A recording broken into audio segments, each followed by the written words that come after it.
Welcome to the Channeling Spirit Virtual Summit, a platform where we have invited Spirit to share messages, healings, and transmissions with all of us.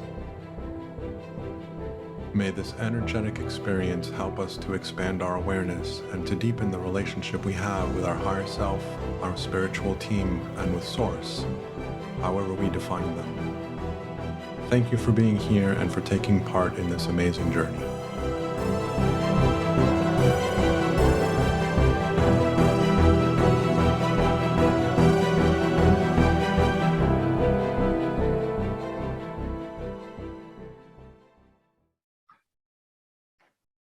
So welcome to the Channeling Spirit Virtual Summit Season 1. This is the early bird bonus session, which is designed as a panel discussion from speakers that are going to be joining us for Season 2. So with us today, we have Angela Anderson, Denise Mange. Is that right? We'll take it. Denise Mange, Denise Mange, it all works. Mange. I apologize. And then Chiara Prato. And so I will go alphabetically. And so if you guys can just kind of introduce yourself briefly, and then we will go from there. So Angela, if you could just introduce yourself, then I'll pass over to Denise, and then Denise over to Chiara. Thank you. Yes, I'm Angela Anderson, founder of the Art of Success for Women, and I help women unleash their soul's potential. I'm an intuitive and a transformational facilitator, and I'm super excited to be here with you. Thank you. I'm Denise. I'm the founder of Pet Prana, which is a pet lifestyle brand centered around how everyday interactions with our animal companions have the power to transform us. I'm a pet intuitive, a pet numerologist, and first and foremost, I guess, a pet groupie. And I'm excited to be here, so thank you.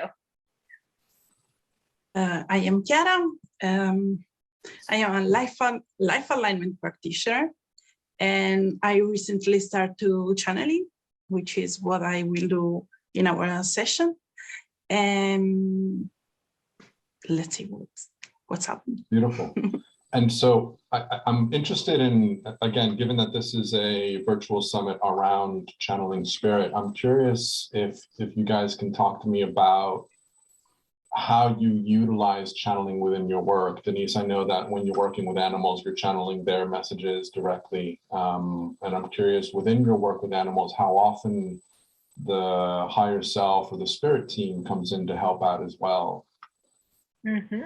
That's such a great question. And I love it because our animal companions are very much an access point to our intuition. Also, they hold the key oftentimes to our broader spiritual team, to our guides, to those other energies that want to channel with us. Like so many of the intuitives in our community, growing up, I was very highly intuitive, saw a lot of things, felt a lot of energy. And probably around the age of 8, I closed it down because it became scary. No one was really there to explain to me what was going on. And so as I got older and, I started my own career in my 20s, I started opening up again. But the prospect of running back into that energetic, like, oh my God, I feel someone's in the room, just freaked me out. And I wasn't open to it. So that's where the animals came in as, kind of the low-hanging fruit. It's sort of like, well, would you like to connect with animals? Because we can do so in a really safe and heart-opening way. So through animal communication, a lot of us feel the comfort to kind of open our heart up, open back up to our intuition. And when we do, that's only the beginning. We start with our pets, and then it goes into broader guides.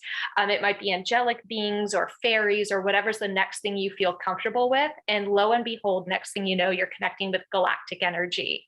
And that's kind of how it worked for me. So when I do work with animal communication, I'm channeling in the pet's higher self, their messages, but they're also opening up the space for us to talk to family members who have passed away, broader guides. And in my case in particular, they introduced me to Pleiadian consciousness.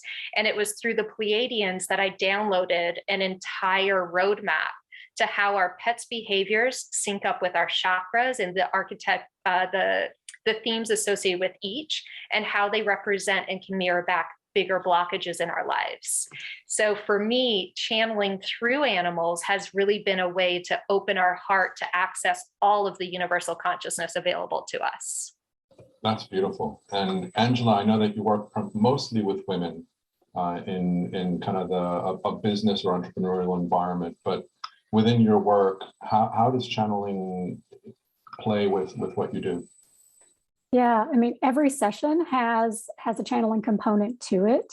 And there's a definite structure that we utilize when we're in that process. And every time someone comes to me, they're given the opportunity to ask me, what I say is, ask me anything you want to know, past, present, or future. So it's not necessarily about their business. It can be about every aspect of themselves. And most of the time, we're relational beings, right? And most of the time, what they want to know is essentially where they fit in, what's happening in their relationships. And so in those situations, when I ask, what is your first question? That's the opening of the door, right? That's the opportunity. That's the invitation for everyone on the team, for your higher self or whomever may be working with you, and opening up these opportunities for you to kind of step in and share what the possibilities are, what's coming up next for you, what's in the way, and where do we go with that? So that's something that we do every time we communicate.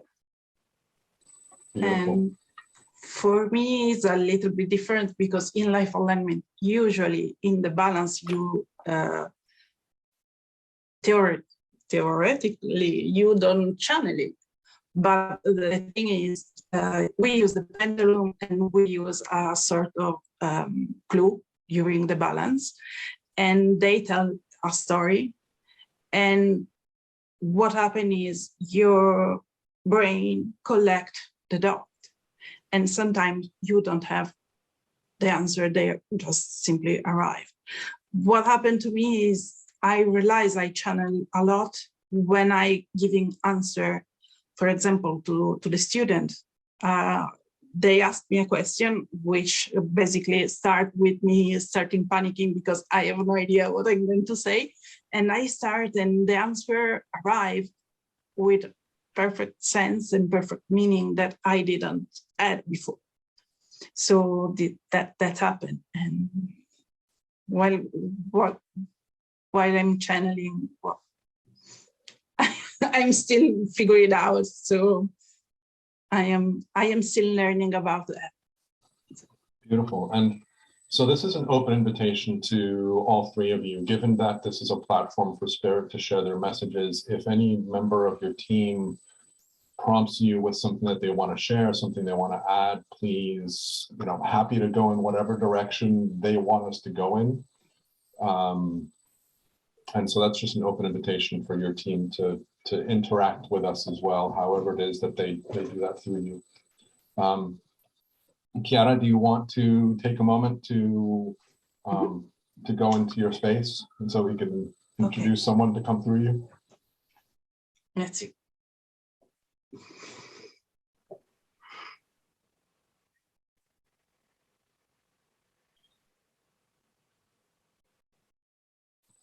And so while Chiara is doing that, one of the things that we do when we channel, and I imagine that Angela and Denise have their own methodology,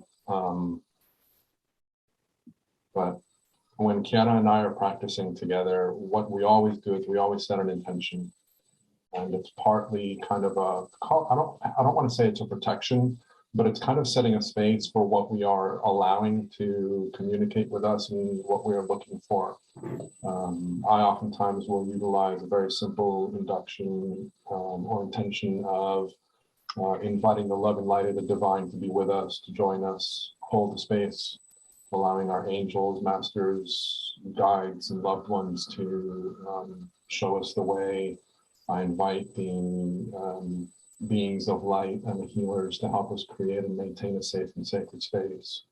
And then whatever it is that I'm looking to connect with, I will add that at the end. And so Chiara did her own intention in her mind and before the start of this. And I have no idea who's going to be coming forward. So we'll see, it'll be fun.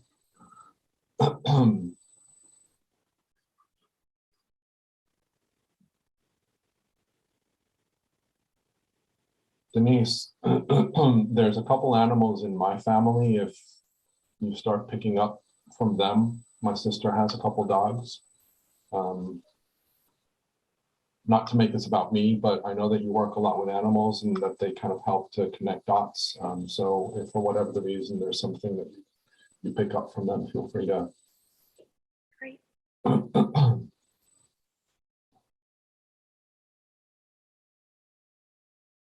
And for those of you that may not have picked up on where I come into this, I help people with spiritual regression sessions. So have it be past lives, alternate lives, also in between lives. So I help people to connect with their spiritual past, their spiritual journey, and allow them to connect directly with their spirit team so that their team can provide them with messages and guidance in a very direct firsthand experience.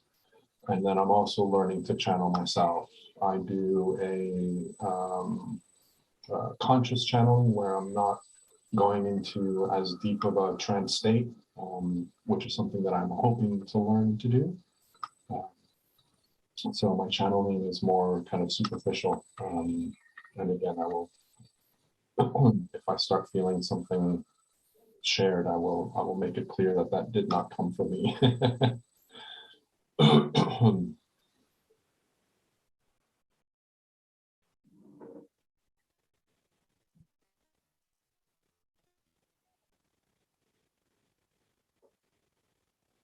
Welcome. My name is Daniel. I imagine that you need a little more time. Take your time. Thank you for joining us. I'm ready. You're ready? Yes. And may I ask who it is that we're speaking with? Daniel, you know, this one doesn't like names, and so she always censored them. Is it someone that I've spoken with before, or are you new to our little group? Not through this vessel. Okay. Well, welcome. We appreciate you joining our little panel discussion here. Is there something that you would like to share with us to get the conversation started?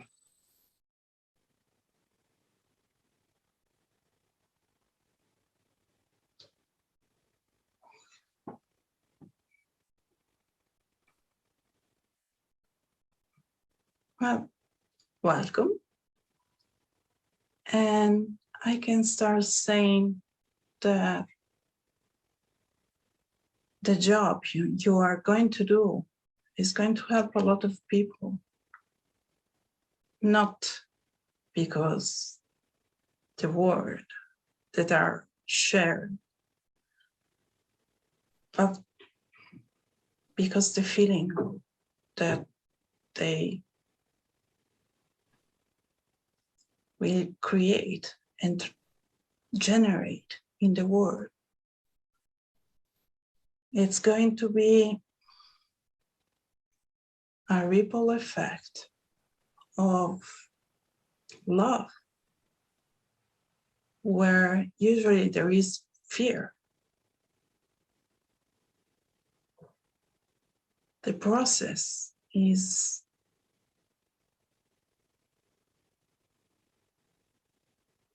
like creating a new kind of bridge between this world, this reality, and the rest of the universe. The moment you take away the fear from the, she doesn't know the word, from the equation, I have to look for in her mind for the right pronunciation of the word. Equation. Which is, yes. So the moment you take off the fear from the equation, everything starts change. Because the fear will interfere with love. Love and fear are mutual exclusive. So the moment you take off the fear, love can prosper and grow up. That's really lovely to hear. I'm interested in what you're saying, because a lot of what I have learned, and I'm curious to get Angela and Denise's perspective, a lot of what I've learned is that a lot of the healing takes place at an energetic level, and that the words are important, but it's not the words that make the difference. It's the energetic exchange and connection that makes the biggest difference. I would agree with that. That's actually why I got into pet numerology, which was interesting. Because to your point, it's all about the frequencies and vibrations, and numbers and words matter. Our association with the words matter, so much so that, you know, if we're talking about starting a new Vanguard and pet guardianship, I'd never say pet owner. We change it to pet parent, pet guardian. That already shifts the vibration and the frequency. But then also the names we assign our animal companions as they come in, they carry specific traits and vibrations. And those are energies that we are looking to either call into our life or mirror back into our lives. And it's quite interesting when you pull the numerology. For example, I was working with a lot of dogs who had the name Leo, and every single one of them had separation anxiety.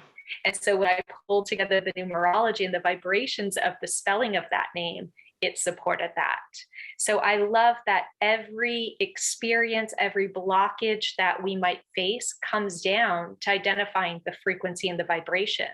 And if we can elevate that vibration to match the vibration of love, which our animal companions do so beautifully, it dissipates. The energy becomes less dense, and all of a sudden we freed up and match that vibration and frequency.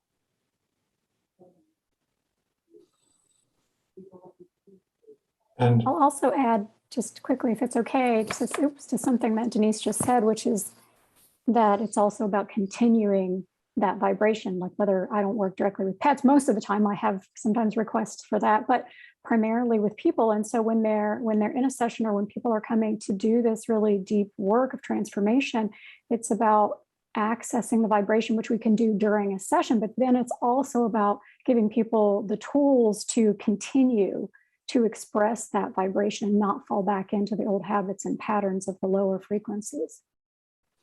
Yeah, one of the things that I tend to really focus a lot on, and I think most of the people in season one, I think would agree with this approach, is that we're all looking to empower the people we work with.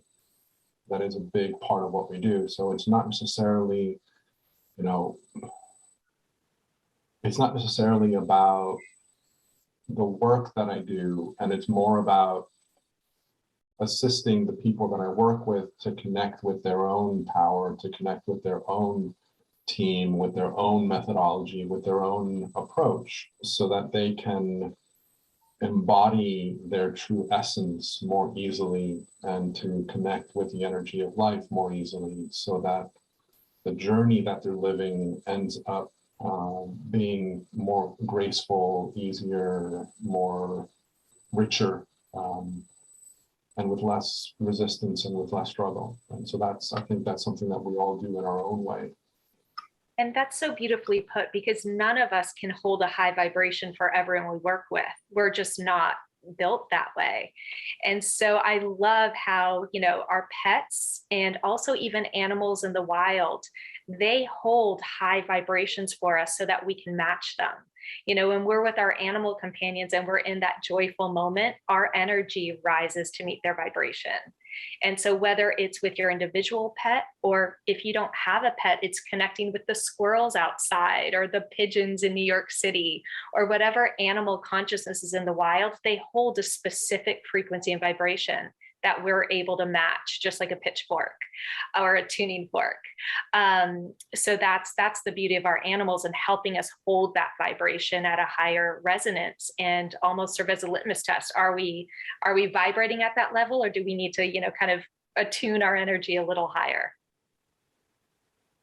It reminds me of something that I shared earlier in the season, where when birds cross my path while I'm driving on a highway, I recognize that why did they cross the path in front of me?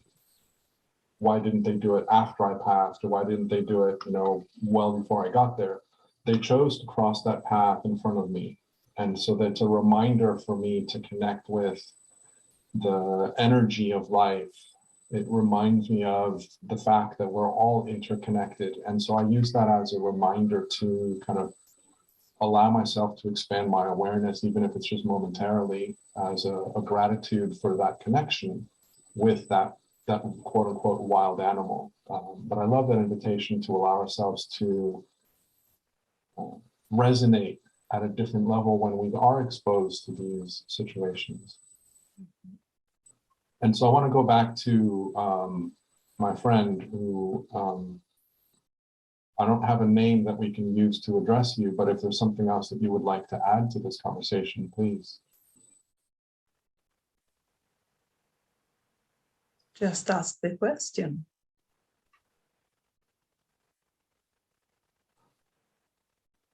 You mentioned the importance and value of recognizing the distinction between love and fear, or recognizing that one creates resistance for the other. For people that are introducing themselves into an energetic experience where they're either allowing themselves to connect more deeply with their inner wisdom, which as far as I'm concerned is channeled spiritual intelligence, and or they're connecting more directly with other energetic beings that might be creating a bit of fear for them, what would you recommend as a way for them to connect more with their love space as opposed to the fear that might be creating resistance for them?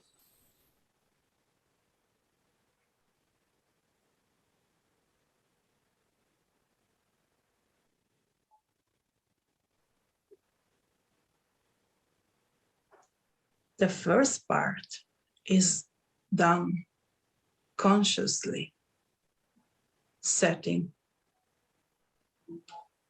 the space. If I start using a channeling space, for example, with fear, it's not the path that allow you to connect with the love. The first step is trust.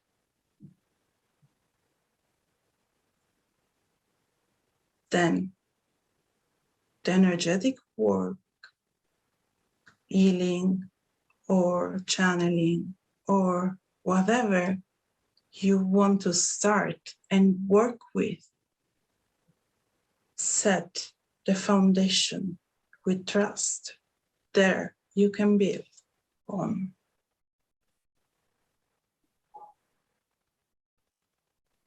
And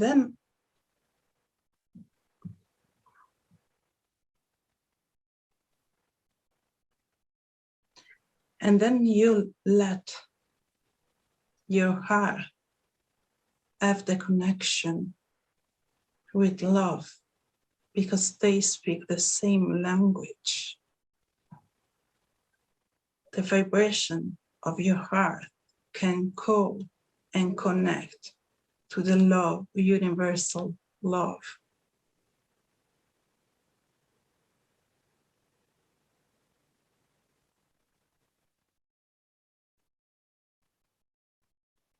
I'll open your heart. That's up to you. You can use any technique or any intention.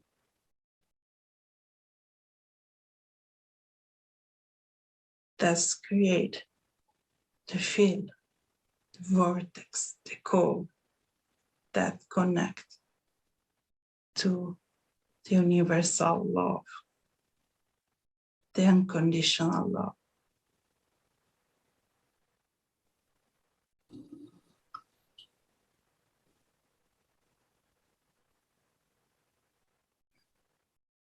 And what this reminds me of is, again, something that comes up a lot in our community of intuitive workers is this importance and emphasis on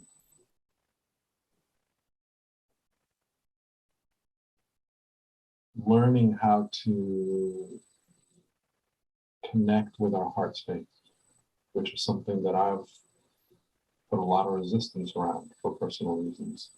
You know, like Denise mentioned, in her childhood, she kind of blocked herself off and resisted the things that were experiencing around her and through her. And I think that I pretty much closed down my heart space for that same reason.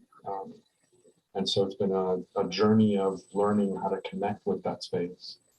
And I know that working with animals, one of the reasons that I imagine you're attracted to that, Denise, is that working with animals, it's very easy for us to connect with that space of love because they are already there. They live from that place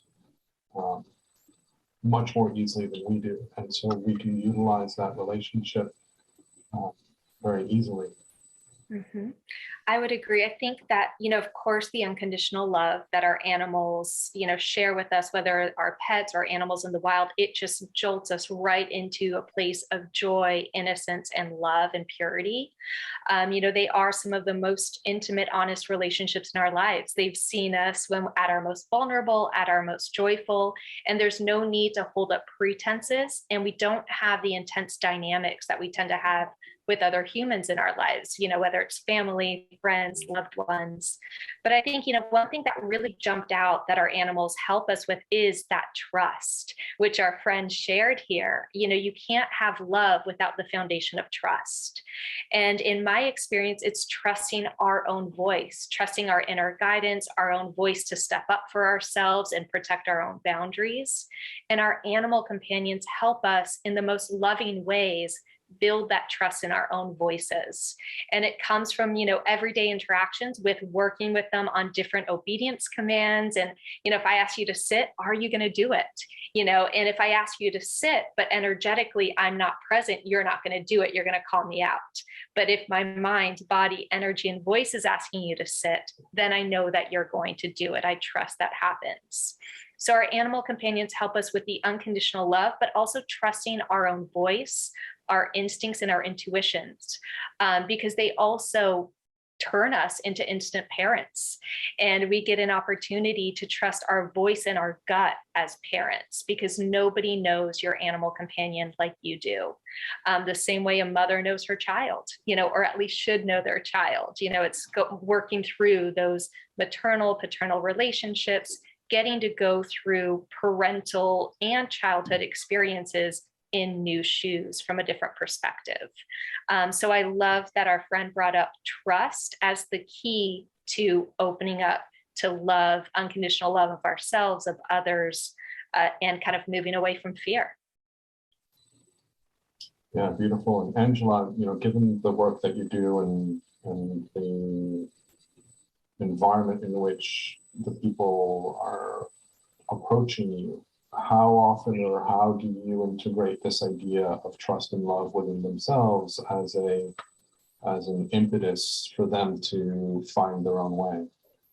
Yeah, it's a great topic. It's something that I hear over and over and over again when I'm first talking with someone, or even during continued sessions, is that they're not in a place where they have learned to trust themselves, and trust happens on multiple levels, right? Denise talked about boundaries. That's one form of trust. Most of the time, what I've learned is that women, for instance, don't know how to ask for what they want. If they do know how to ask for what they want, they don't know how to receive it, right? And this piece around trust and intuition is huge, because a lot of times women come to me, they're essentially seeking external guidance because they have an understanding that it's something that they want to access and that they, quote unquote, should be able to access it, but they don't feel that they're doing it regularly, right? They don't trust that they're doing it. And a lot of the work that we're doing is helping them build that connection with themselves and their higher self and their team, so that they know that they can fully trust that when they ask a question, when they're seeking guidance, that they're receiving that guidance as well. So that's a huge piece of it. And the other piece is for people who are learning to channel or learning to tap into their intuition, is that there is a level of trust, that when you get on it, like for instance, for me, when I started doing this like 15 years ago or whatever it was, when I get on a call and somebody is ready for me to share guidance with them, that I have to trust that I'm going to be able to access. It's the same thing for everyone else when they're learning this process. And, you talked earlier, Daniel, about practicing, right? It's definitely about practicing, having this safe group, safe container, sacred space where you can do that and just start listening and listening and listening and listening. And trust is a huge piece of that. Trust with yourself, trust with your team, trust with your intuition. But yeah, definitely trust is a big part of it. Yeah, and you bring up a really good point, Angela. One of the things that I've learned throughout my journey is that most people don't realize that they're already connected with their higher self. They know that they are intellectually, but they don't realize how often they're already being guided and how often their inner wisdom is supporting them, regardless of where they're at. And so a lot of the work that we do is to help people, like you say, listen in a different way and start to notice the subtle messages that they've always had, the support that they've always been in, the environment, regardless of their environment and the challenges that they might be facing, they've always been supported in some way.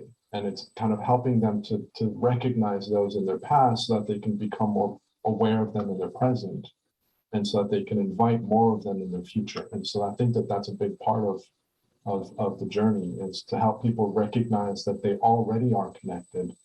They already have access to spiritual intelligence, and learning how that translates through their experience and through their journey that's individual to them, I think is a big part of what we do. Well, and as Denise said, oops, sorry, go ahead, Denise. No, go ahead, Angela, after you. I was just going to confirm what you were saying earlier, which is that so many of us who are sensitive early on, however we phrased it, we turned it off at some point, right? And so, and a lot of that, is this, I won't go into all the reasons for that, but it's an opportunity now, right, for us to kind of open that back up and relearn some of these skills that maybe we had shut down before. And one thing that, to build on that also, and what both of you have been saying is, we started off talking about channeling, about, how does it come through for you? When we can go back into our experience and identify moments that, I was tapped in, I was connected, that was a moment where it happened, it helps us also understand how we access information. Because just as we all learn, math in different ways, some are more visual, some need to hear it, some need that combination, some need the practice. We all connect with spirit in different ways. So if we're able to make it playful, trust in our connection and remove the judgment of how it looks. Well, it should look like this. I need to be sitting and meditating. No, actually, I need to be walking around and doing the dishes, and that's when I'm most connected. It's about going back and being playful about it. Oftentimes tapping into what brought you most joy as a kid. What are what are your propensities? What are your traits? What are you good at? Those are typically the ways that we connect with spirit. For me, the way I channel information, I've always been a TV addict. I love pop culture. I love sitting in front of the television. So for me, they drop in scenes of movies. And that gives me a really quick, energetic shorthand of, okay, that's the dynamic going on. Got it. Now I can go deeper. So, having no judgment of how the information pops up for you, what it looks like, what the output is, and just having fun with it. Because at the end of the day, when we take ourselves so seriously, it's hard for us to trust what's coming through. We're holding on to it so tightly. So the fun, the levity, the playfulness, and just doing things we love, that's how we connect most deeply. And there's something that the idea that everything that we're talking about is universal. Mm-hmm. There isn't one person out there that doesn't have a connection with spirit, however they want to define that, have it be their God, or have it be their higher self, have it be loved ones, have it be however it is that they want to define it. What we're speaking about is universal across everybody. And so again, going back to the conversation that we had with our friend earlier, where it's about recognizing the love and to look towards that direction, as opposed to being fearful of this journey. there's some people that I know that are resistant to look within themselves because they're scared of what they're going to find. And I can assure you that the more you look within yourself, the more love you're going to find, even if it might seem a little scary. And working through different modalities with different people that you trust. There's people within this community, within this platform, the Channeling Spirit Virtual Summit. There's different people that work in different ways. And so it's really about trusting your own guidance, connect with the people that you resonate with, and follow what feels right for you. So, everything that we talk about for me is about helping to normalize this spiritual connection that we have with our true self. And we are an energetic being having a human experience. And so that's something that I just wanted to kind of emphasize and bring up. But again, I'd like to go back to our friend and see if there's something else that you would like to share about this conversation. This work can help people find their voice. And you said before, joy. That's the kind of joy you can find. It's the joy of find your voice again. That's why this can really help people who had what you call difficult lives.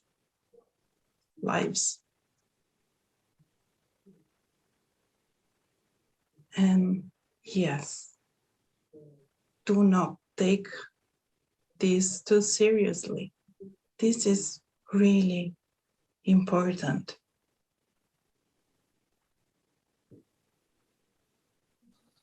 Keep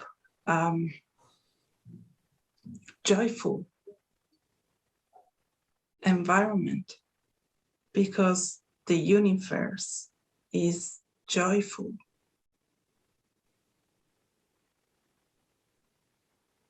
And you can see the face of people who found the joy inside. They don't need.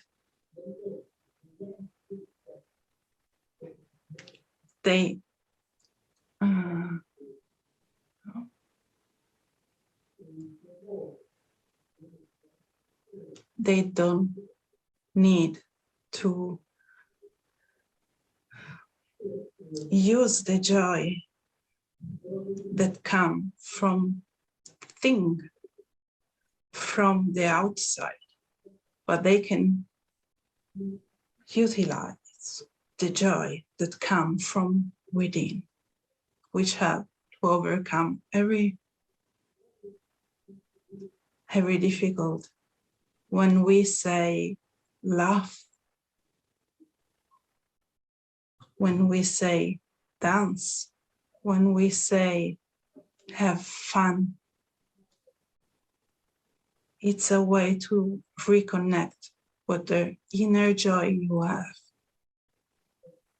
And especially with the people who get, and the animals who got trauma before, this can help to reconnect with the part that give them joy, and that will give the strength to live their life and overcome their past and thrive in their future.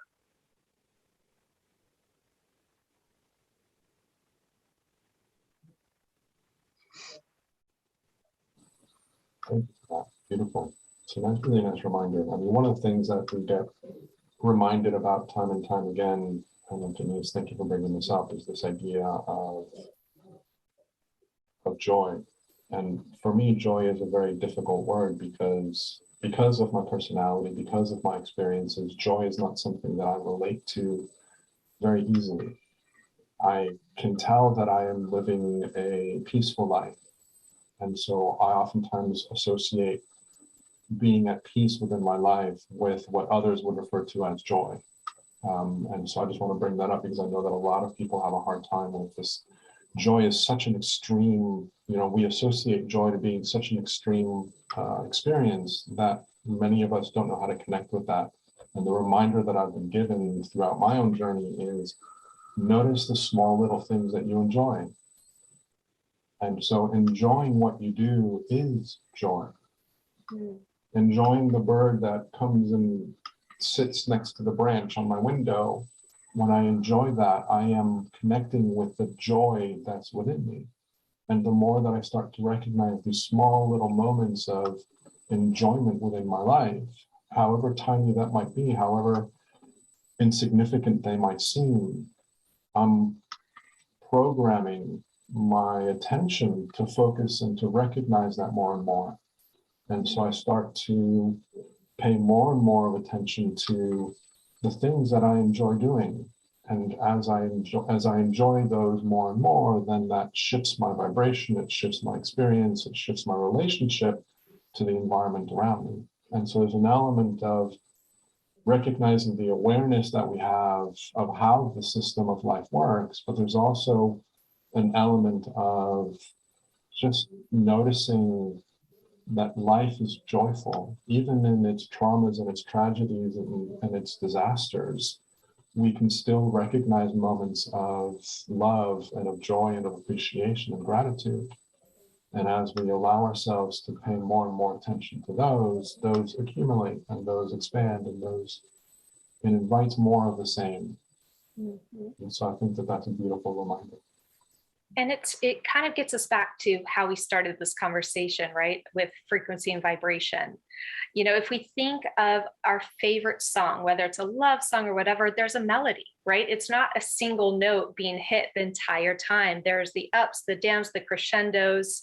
And so joy doesn't have to be a static emotion or static state of being. Energy is not static, right? So we can flow in and out it, and there can be a lot of big joyful moments and then small little joyful moments. So I love that you quantify that. And it brings me back to my advertising days before I got into, the pet intuitive and the pet work, where we would be doing brand strategies for clients. And we'd be like, what's your brand about? And they'd be like, love, and we're like, well, love is a big emotion. And our strategist always used to say, if it's big enough that you can drive a truck through it, you haven't distilled it. So it's always helpful when we talk about joy, let's get down deeper.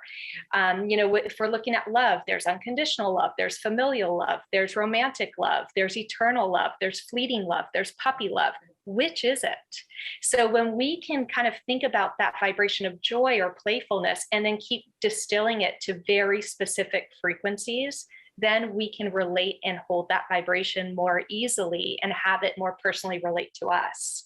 And that's where our animal companions help with that as well. We have love for all animals, but maybe for whales, it's more of a love, respect, and kind of like intrigue with the mystery of their energy. It's a big, subtle energy.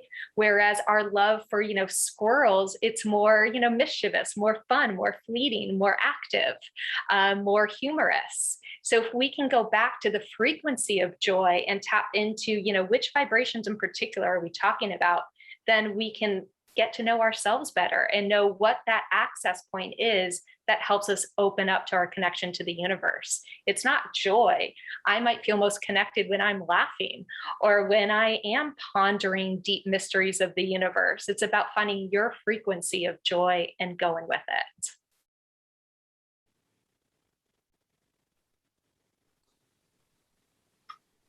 Angela, any thoughts? You're smiling. Yeah, I just have a lot going through right now. And honestly, I'm being called to share something, if that's okay, which is from a recent experience. I just got back from a medicine retreat in Mexico, honestly. And there were a couple of kind of poignant, there was a lot that happened. I won't go into all of it, but I'll just say there were a couple of poignant times during which my attention was really being called back. You were talking about we're talking about joy and kind of finding joy in the moment, right? Finding joy looking at the bird out the window and so forth. And I was in this one particular moment where I was my guides were telling me very definitively, stop looking outside yourself for the profound and see the profound in this moment, right? See the profound in this moment, in this moment, in this moment.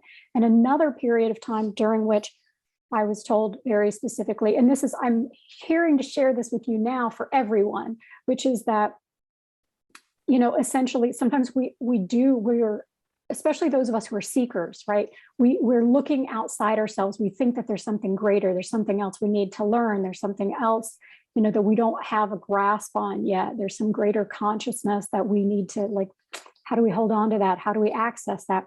You know, and what I was told very specifically, and I'm hearing again to share it now, is that you have everything inside of you to access that, right? You have everything inside of you. And so, and I'm also, if it's okay, I'm also being called to share that, as you said earlier, Daniel, for you, joy hasn't been something maybe that's been as tangible as it is for some people. And like a lot of the women that I work with have had traumatic experiences, and sometimes joy doesn't feel that tangible. And it's okay that if the word joy doesn't resonate for you, right? And if you're accessing something else, it doesn't have to be it doesn't have to be named. You know, our friend who was with us earlier today said, I don't like names, essentially, right? So it doesn't have to have a name. You don't have to come back to naming something specifically in order to be able to access that which is already inside of you and that which is calling out for you in order to be able to kind of fulfill this potential that you have here. It's a beautiful reminder. And there's a couple of things that I want to highlight there. As I am learning to channel more and more, I am reminded time and time again that I am no different than the energies that I am, quote unquote, wanting to channel, that there's no separation between me and them, that they are not better than me, that they are not wiser than me, that they are not more connected than me. You know, a lot of people will talk about, you know, archangels as being these incredible, powerful energies. They'll talk about ascended masters, and these languages unfortunately create kind of an artificial hierarchy that they are bigger than us or greater than us. And what I'm being reminded more and more is for me to recognize that I am them and they are me, that there's no distinction between us, that there's no hierarchy of I want to connect with greater energies so that I can communicate with the world in a better way. It's more about what you're saying, Angela, about recognizing that as I connect with other energies, what I'm really doing is connecting with my own knowledge, with my own connection to source, with my own connection to spirit.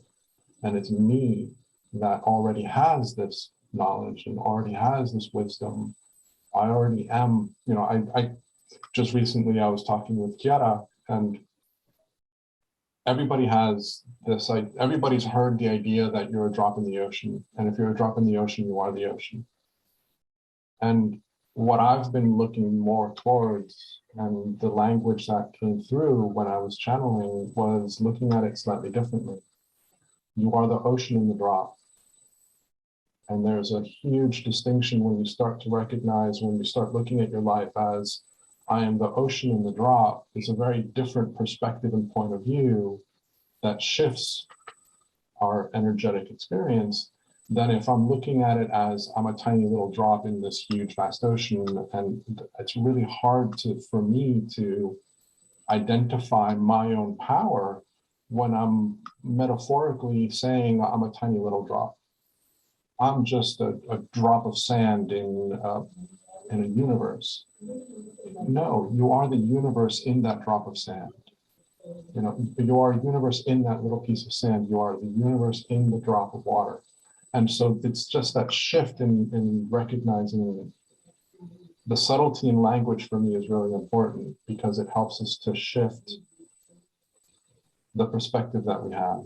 And so, Angela, thank you for sharing that. It just reminded me to kind of bring that up, that we are already more than we already are. I think, you know, people have said it time and time again, we already have the answers that we're seeking. We are the answer that we are seeking within ourselves. And though that may not resonate with me, the idea that I am the ocean and the drop does. And so there's different metaphors that will point to the same thing. And, you know, like we've said before, it's really about finding the language that resonates with you. Find the metaphors that fit within your understanding of your experience of life. So thank you for sharing that. That's beautiful. To our friend, is there anything else that... Sorry, No, I that's lost okay. it. That's all right. Welcome back. Anything that you would like to add, Chiara, to this conversation? Have you been I have no idea what you guys said. Sorry. That's all right. All good. So there's a couple things that I'd like to do before we kind of wrap this up. I would love to kind of shift directions a little bit.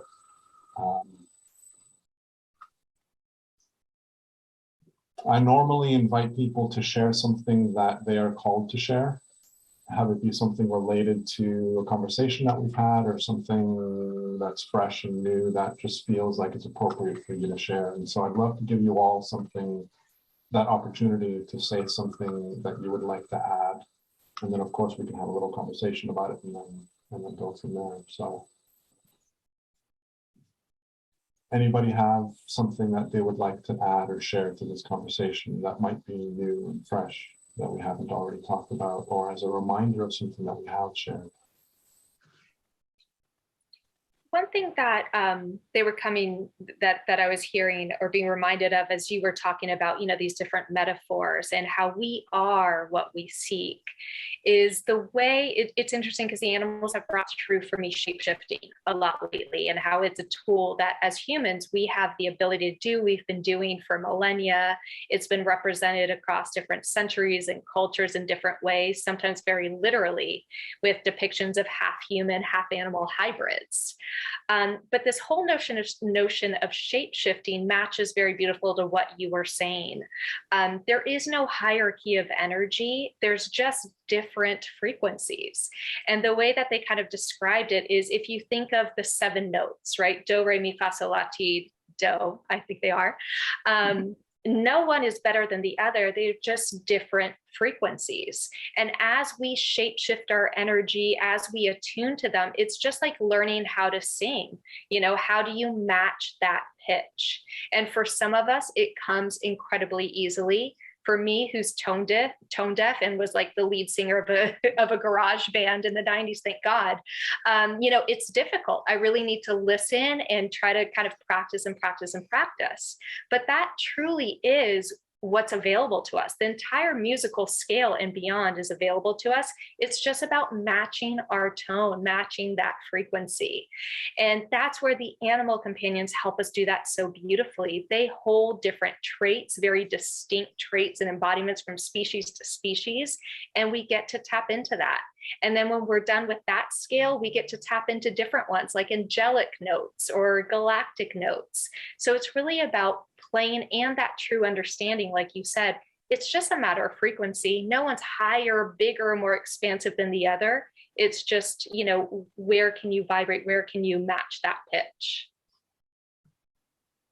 There's something that came to mind as you were saying that, and it's a reminder, you know, for people that say, well, I don't really go out to nature. I don't see, you know, I see foxes while I'm driving down the road. I see foxes a lot for whatever the reason. And so for people that aren't exposed to animals, when you are watching TV and an animal is shown on TV, and for whatever the reason, there's something that kind of triggers you about that animal, lean into that frequency, lean into what that means to you. If you're thinking or an animal comes into your mind, however the animal manifests in your experience, have it be a real presence or have it be a virtual presence through video or something on a computer or TV, or have it be in your imagination, lean into that connection with whatever animal is coming into your awareness. So it doesn't. I love that. And I mean, I grew up in São Paulo, Brazil, which is like New York City. We had no pets growing up, no animals, urban jungle. Literally, I was connecting with caterpillars and doodle bugs. And when I moved to the United States, I was in New York City, same thing, not a lot of nature. I'm in LA, which right now I find to be like this, plethora of like fauna and flora, but for most people, we don't have a lot of animals. So to your point, it's the lexicon, the relationship we're creating. What's the symbolism? And if you don't find that you're watching TV or you're not, interested in social media, following dog accounts or pet accounts, go to the oracle cards. I love oracle cards as a way to kind of get to know a variety of animals that wouldn't be in your immediate surroundings. So there's so many ways that we can start with animals, and then you'll be surprised how quickly you start connecting with other entities and energies and things that felt like mythological. Then the dragons come in, and then you move on to, disembodied energy. So it's really that progression and just trusting the immediate fun ways to connect, even if it's not in the physical. So I love that you say that, Daniel. That's so important.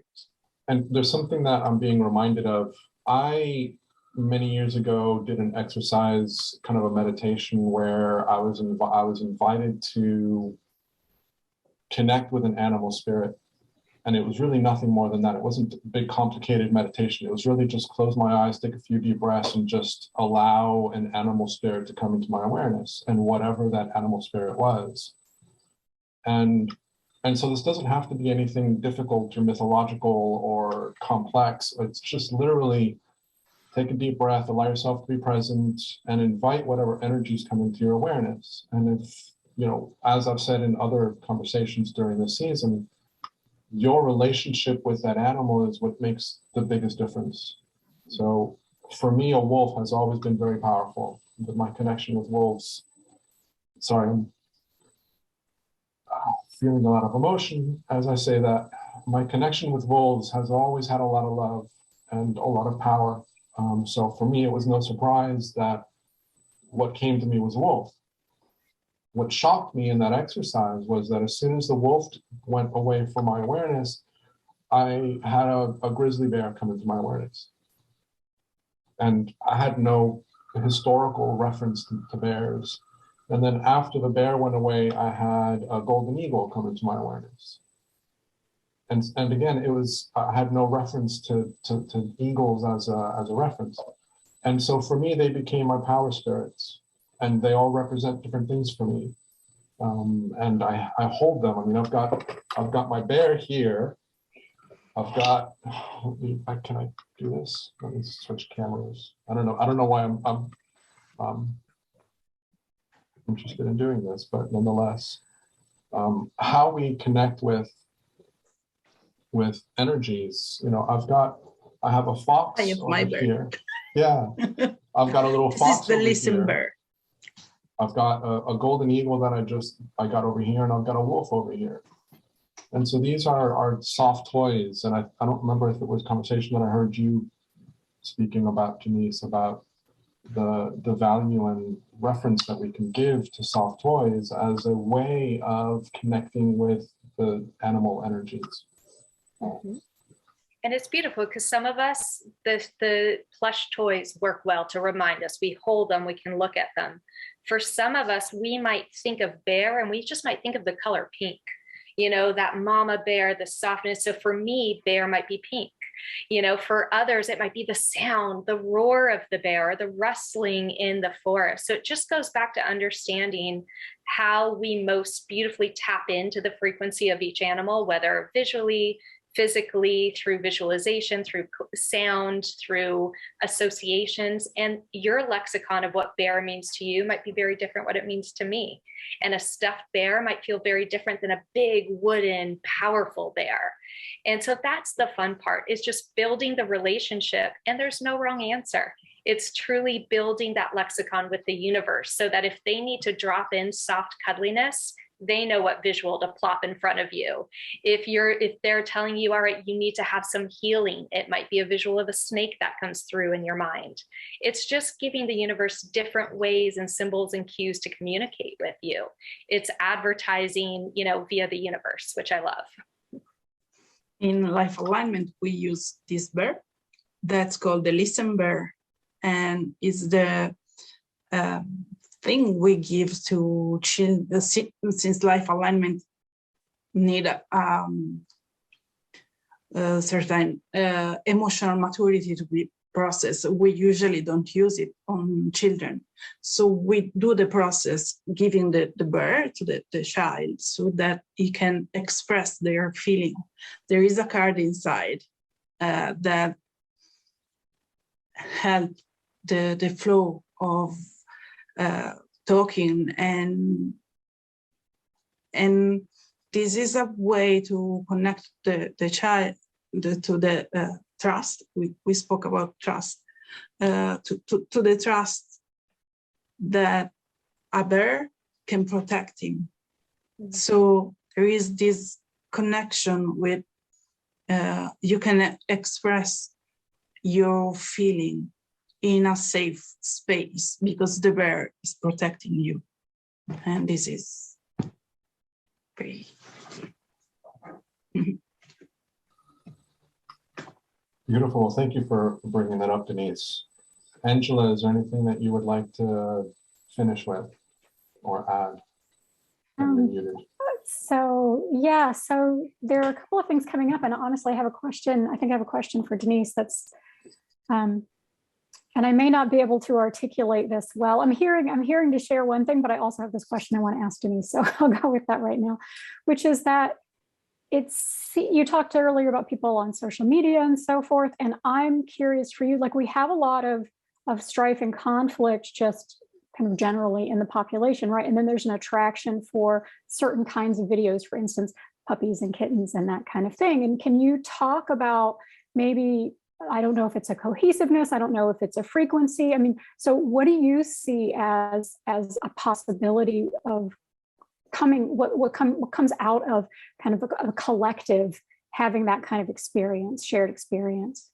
So I love it because it's always about choice point. You know, for me, I usually veer away for anything that is, this is good, this is bad. So, you know, a lot of times in our spiritual community, we hear, you know, TV is opiate of the people, you know, it's brainwashing. I personally love television. I love photography. I love the stories. I like the archetypical characters. And it's about what I choose to watch and how I choose to consume it. I actually, full disclosure, I love reality TV and I watch it, but for me, it's a way to just kind of tune out, zone out, but there's something that doesn't affect me or bring down my vibration about it. Same thing with social media. I think we can choose what we're looking at. Case in point, you know, Instagram is very visual, right? And my Instagram has always been dog accounts, pet accounts, spiritual accounts, inspirational accounts. And so when I would hear people talk about, oh my God, social media is the death of us, it's bringing us down, I'd be like, I don't get it. disagree. I'm on this and I'm loving it. I laugh. There's dogs who talk. Like I'm getting inspired by what people say. And then there was a moment where I was at my sister's house and she's, you know, a mom and kind of like a soccer mom who's, you know, keeping up with the Joneses. And I grabbed her phone to show her something on social media and I scrolled and I was like, oh my God, within 2 minutes, I felt horrible about myself. It was models, it was moms having it all, like that kind of thing. I was like, oh, heck no, I see what they're saying now.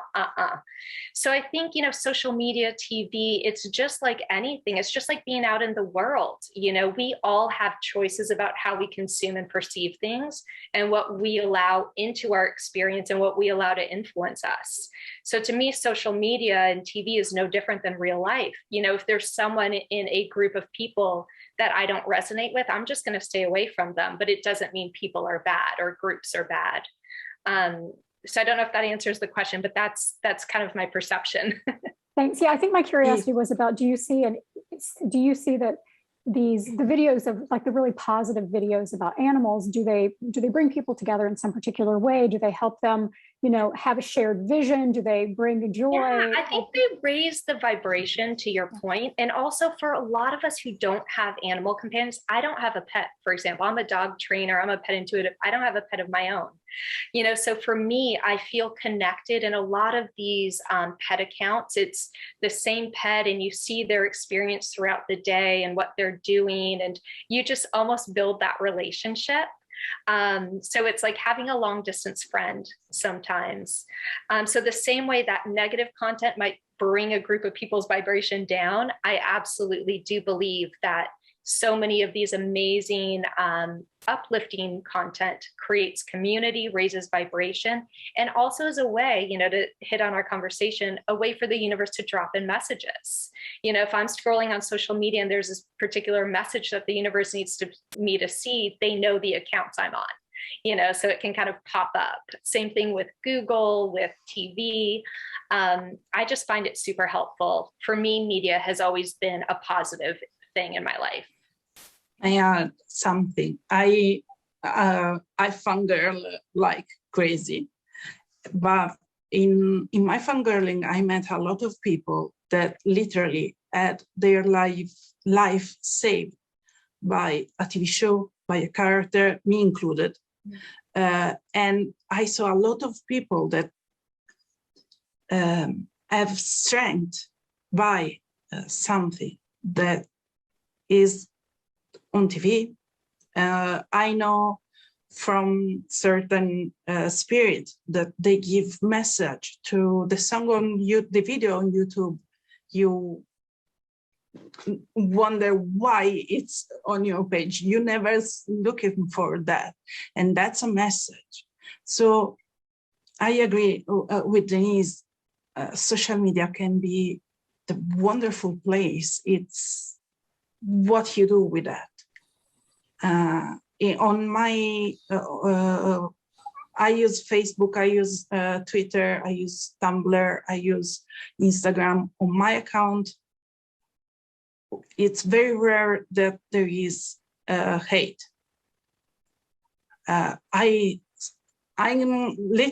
Recently I go a little bit too political, but in there is always, I'm looking for a solution.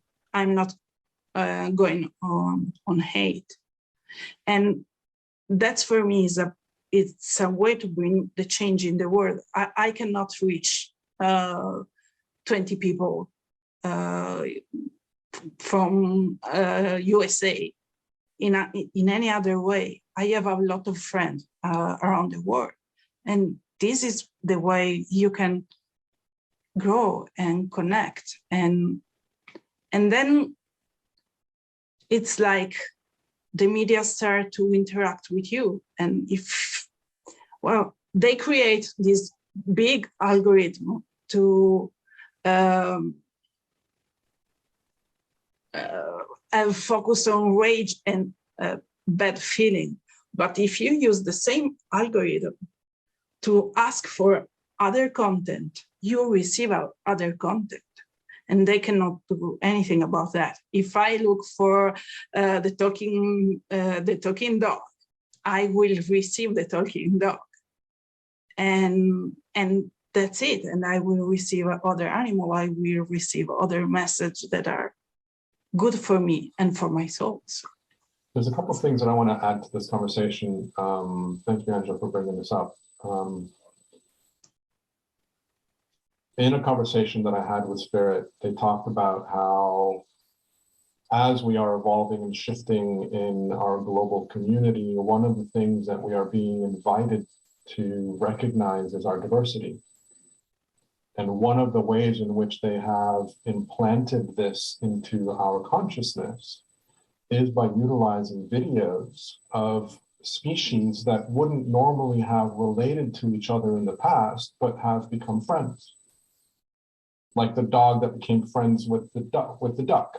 And there's videos that went all through social media probably 5-10 years ago of all of these experiences of animals that would have normally killed each other that have become friends. And so there's these beautiful videos as a reminder of what's possible. And these are being utilized. And I think to your point, I mean, all of the people that love to look at, these cute little pictures and videos of adorable animals, of course that helps to raise our vibration collectively. And I think that that's part of it. And, a lot of people will talk a lot about, the law of attraction and what it means, and people have different ideas of that. fundamentally in social media, if you do searches for things that are loving and cute and playful, you'll get more of those because that's the way that the models are created. If you do searches and respond to comments of hate and destruction and atrocities, and then you're going to get more of those because that's how the models are created. There's a reflection in the universe of what you focus on, you're going to get more of, you're going to attract, you're going to bring into. And so I think it's amazing. I think to that point, just being very involved with, social media and working with, my brand and a nonprofit that I consult with, not so much. The algorithms are kind of putting a lot of challenging things in front of us, whether or not we like it. But that's also an exercise in no thank you, swipe left, right? So, it's not so much that if we just focus on that, that's all we're going to get. Social media has made it a bit more complicated where they're going to show you what they want you to see, but it's our job to say, no, thank you. I'm going to search for this, or I'm going to go for that. So it's the one thing I think that's important with social media and technology in general and just pop culture is understanding that you still have a responsibility to make a choice and choose what you're going to vibrate with. It's not as placid and innocent as you'll see more of what you're searching for. But we have a choice. We're empowered. I'm not, Facebook isn't holding my arms. Instagram isn't reaching out and saying you have to watch this. It's that beautiful idea of like, yeah, no, that's not for me. See you later. And then the ripple effect of in the energy. Yeah, that's not for her. Okay, we're not going to try at some point. There's this idea of discernment, which I think is a term that I really like, which is what came up to me as you were saying that. Thank you, Denise. Angela, there was something else that you wanted to share? Yeah, and thanks for Denise just kind of brought that around. So thank you. And I've been hearing for the last 20 minutes or so to bring this up. And I know we're wrapping things up, so maybe it's a continued conversation for another time, but Denise was just talking about how we have choice, right? And how you use the term discernment. And the word that I keep hearing is to bring up patterns. And so what that means is patterns of our own behavior, right? The conversation today has been about trust. It's been about vibration. And one of the pieces of that is to be really aware, just like Denise was talking about, aware of what you're watching, right? It's the same thing. What is it? Who are you being? What are the behavioral patterns? What are the emotional patterns? What are the psychological patterns? And even what are the spiritual patterns that you're repeating all of the time? And so we're being called to really pay attention to that. And even if you're not changing it at this point, assuming not necessarily that it has to be changed, but paying attention to it first is the first step, right? And just recognizing who you're being in the moment, I feel like is one of the biggest pieces for those of us who are on this path of spiritual evolution. It reminds me of the idea of and I don't like the term mindfulness because there's a lot of, in my perspective, misunderstandings of what that means. But there's an aspect of awareness, and I think that you bring up a beautiful point, Angela, of being aware of where you are so that you can know where it is that you want to go.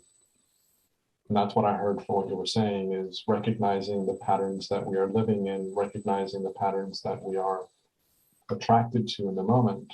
And as we become aware of that, it makes it easier for us to, again, as Denise said, choose differently. Yeah, because most of the time most of us, right? I did certainly grew up in a pretty dysfunctional household where we were all unaware of our own patterns, right? They were completely subconscious and we were repeating these all of the time. And now we have the opportunity to really step in and make them conscious and then do the hard work of undoing them. And there's something that I do want to add to that. I think that and I'm sorry if this sounds like I'm kind of attacking your language, Angela, but I think that there's also an idea that we have culturally been told that the work has to be hard. And it doesn't have to be hard work. There's a lot of modalities that I've come across that are very good at helping us to shift our experience quickly and easily. And I think that it's just a reminder that the quote unquote, the work doesn't have to be painful and difficult and challenging and laborious. Yeah, absolutely true. Sure. With a lot of us, what we're doing, right? Single session, better than 10 years of therapy. Absolutely, absolutely. And so I just want to kind of, bring that up. Thanks. Chiara, anything that you want to finish with? No. No. Mostly because I am not completely aware of what we spoke before. I got some words, but I didn't really pay attention. So sorry. And so as we're wrapping up, I would love to give people that are listening, and of course, if you're listening to this, it's because you have access to the unlimited package. Within the description, I'll have links to all of the different websites. But again, I always like doing this. Angela, if somebody wants to reach out to you, what's the best way for them to do so? Sure, they can go to my website, either theartofsuccessforwomen.com or the easier version, Angela F as in Faith, Anderson.com, Angela F Anderson.com. Beautiful. And Denise? For me, you can go to my website, petprana.com, and that's PET, like our pets, and Prana, Prana, the energy of the universe. So petprana.com, or if you are on social media, follow me on Instagram @petprana. Beautiful. And to reach to me, just send me a mail on chiara.prato@gmail.com. Beautiful. So thank you guys all for this conversation. I am so grateful that you were willing to play with me. Hopefully this was fun for you guys as well. And I will look forward to our season 2 of Channeling Spirit. And so for everybody that's listening, we look forward to seeing you guys starting August 8th. And you will get more of all of these beautiful and amazing women for that during that season. And I will leave you with being spirit, being human, and simply being from love. See you soon. Bye.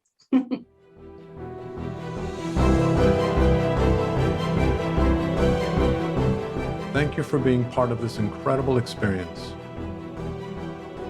We hope that this session has inspired a new level of understanding within you, allowing you to expand more easily into the essence of your true self and become an even more powerful alchemist in your own life. We invite you to listen to the session again and again in order to go deeper each time and expand even more, have it be via the replays or the unlimited access package. If you have enjoyed being part of this event, we invite you to tell your friends so that they can join us in the future. We are grateful that you are here, and we thank you for co-creating this experience with us. Until next time, we leave you with being spirit, being human, and simply being from love.